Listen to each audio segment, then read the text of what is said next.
Hey, I'm Andrew with Omaha Outdoors, and this is the ZEV OZ9.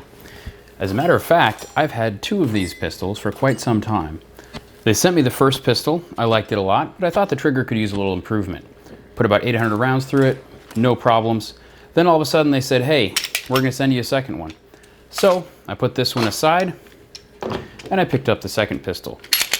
Now this second ZEV OZ9 I've put about 2,400 rounds through. In fact, if you look in the bottom corner of your screen, you'll see me shooting this pistol throughout the entire review. As part of the abuse testing, I decided to shoot 500 rounds through the pistol as fast as I could, using 20 of these Magpul 27 round magazines. So keep your eye on that, see if anything happens. ZEV has always epitomized to me super precision machining when it comes to Glock slides, not only in terms of these forward, cocking serrations or the windows in the slide, but really it's the ZEV pocket for the RMR.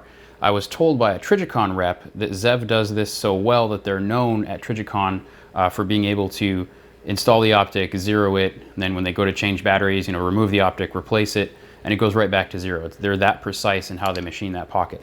So that's really impressive to me when a rep from another company is speaking highly of them.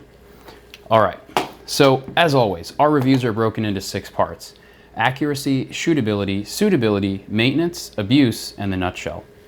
We start with accuracy because if a pistol doesn't shoot, I don't really care about it. Now, the OZ9 is very unique. It has a unique grip shape. It has this really cool giant mag well. That's all well and good, but unfortunately it meant it wouldn't fit my ransom rest inserts for a Glock, this is sort of patterned after. So my accuracy testing was done at 100 yards offhand, and it delivered phenomenal accuracy.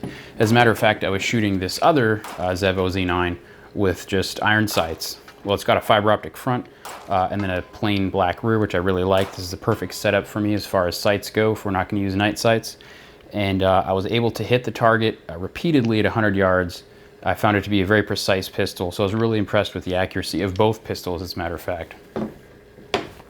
Shootability. Okay, so let's say you have a super precise, target pistol. It shoots awesome, but then when you get away from, slow fire, something's weird about it. The way you try to change mags just doesn't work, or when you're trying to quickly reset the trigger to shoot, that you can't tell where the reset is, something like that. No problems like that with the OZ9, especially this newer one. It has, in my opinion, a much better trigger. Shoots amazingly well. Reloads are very easy with this giant mag well. And so something I need to note, when I shoot on video, frankly, pretty much all of my pistol shooting, I do not have this death grip on the pistol that a lot of people seem to favor. Sometimes I will grip it more firmly, but most of the time when I'm shooting, it's actually a pretty soft or medium to soft grip in terms of how hard I'm squeezing. It's just the way I shoot. And when you see this pistol on video, you're going to notice that when I'm shooting rapidly, I'm not squeezing it any harder, and yet it's staying really, really flat. And that's something I didn't notice until I kind of reviewed some video, and I was like, wow, this pistol is shooting really flat. I mean, I noticed it when I was shooting that I could shoot quickly and get rounds on target fast, but I didn't notice how flat it was shooting until I actually saw it on video. So I found that very impressive, and you're gonna notice that throughout this review, is that this pistol doesn't have a ton of recoil. Yes, it's a 9mm, yes, it's a full-size handgun, yes, I've got this giant pistol light on it, but even all those things considered, I would still consider it to be a step above a lot of other pistols in this size and weight range in terms of managing recoil. Next is suitability. What's the pistol good for? When I look at this, I think competition handgun. It's got all these, it's got a giant mag well, it's got the fancy slide stuff, and the barrel's a cool color and all that kind of thing. This is what, bronze, titanium, nitride, something probably. I've added the RMR, I've added the Steiner single beam aiming laser pistol light, S-ball PL. To me, this looks like a competition handgun. Maybe if you took out the light, I don't think they use lights. But this looks like a competition handgun. There are a lot of competition handguns that are great for competition, but you'd never want to use it for anything else. You wouldn't consider it as a duty handgun. You wouldn't really use it for home defense, anything like that.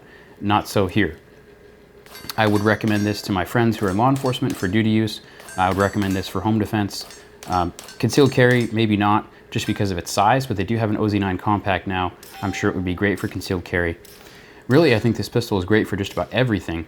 The only potential area where I wouldn't say in this configuration that I could see it being used as by the military or in a military application. It's not that I don't see this being reliable in a military context. It's just that in this current configuration, it doesn't look like what I would consider a military handgun to be. However, the OZ9 platform, I think, could have been a really strong entrant in the US Army modular handgun trials. Came out a few years too late for that. Would have been interesting to see how it did. In the meantime, I think it'd be great for competition. I'm told it's legal in USPSA carry optics as well as production, and it's also legal in some IPSC divisions. So if you want to shoot competitively, this is a great option. If you want to also use that handgun for other things, again, great option. Maintenance. So when I'm traditionally talking about maintenance, I'm talking about parts breakages. I'm talking about having to replace parts, maybe a spring wore out, front sight fell off, that kind of thing. Didn't have any problems like that. And one benefit to this pistol is all the parts, even though none of them are Glock right now, you can change out all these components for other Glock type components or Glock parts. So finding replacement parts for this is not going to be a challenge at all.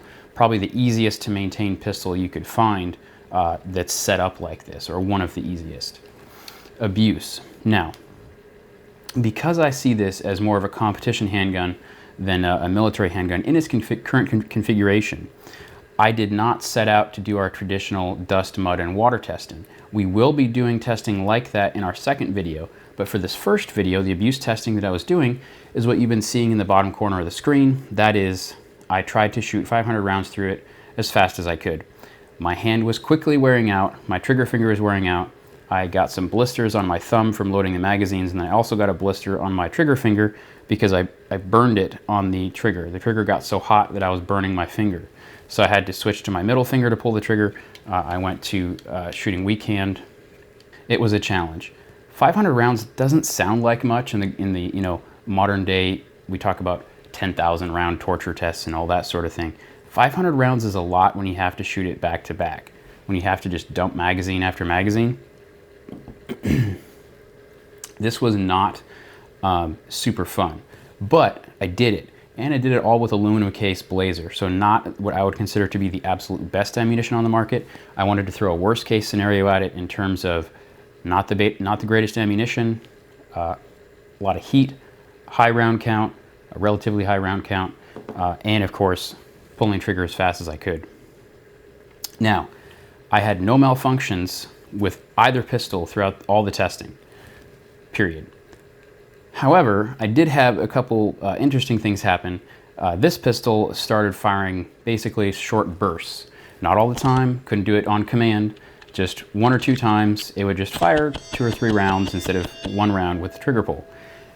I don't think that's a bad thing. I think it's kind of cool. The government may feel differently. I don't know. But talked to ZEV about it. They sent out a replacement trigger bar. I'll shoot the pistol again in part 2 of this video with the replacement trigger bar, see if it still does that. I'm not concerned about it, but I'm glad that they responded quickly and sent me a replacement part. Just wanted to put that out there. Again, I think it's cool. All right, come to the nutshell. What do I think of these pistols? I think they're great. I think it's awesome that I can use Glock mags, that it's basically a Glock in terms of parts availability and maintenance and all that sort of thing, but the way it shoots is a step above. It really is better than Glock handguns in terms of how the trigger feels, how it recoils, all that sort of thing. You might look at it and just say, I don't really see a big difference. How is it different than all these other fancy slide modified pistols on the market? It really is different. In part 2, we're going to go through kind of break down how it is different on the inside, but hopefully you've seen this video. I really think it's different in terms of shooting impressions. And that's what's most important to me, is how the pistol actually shoots. Let's say it was totally different on the inside. It's just like completely amazing, engineered to the nth degree, but the shooting impressions, it just doesn't shoot all that well. Well, that's not the case here. This pistol shoots really well. Both of them shoot really well. Super accurate, very precise, able to go from target to target very quickly, put rounds on target exactly where I wanted them to be.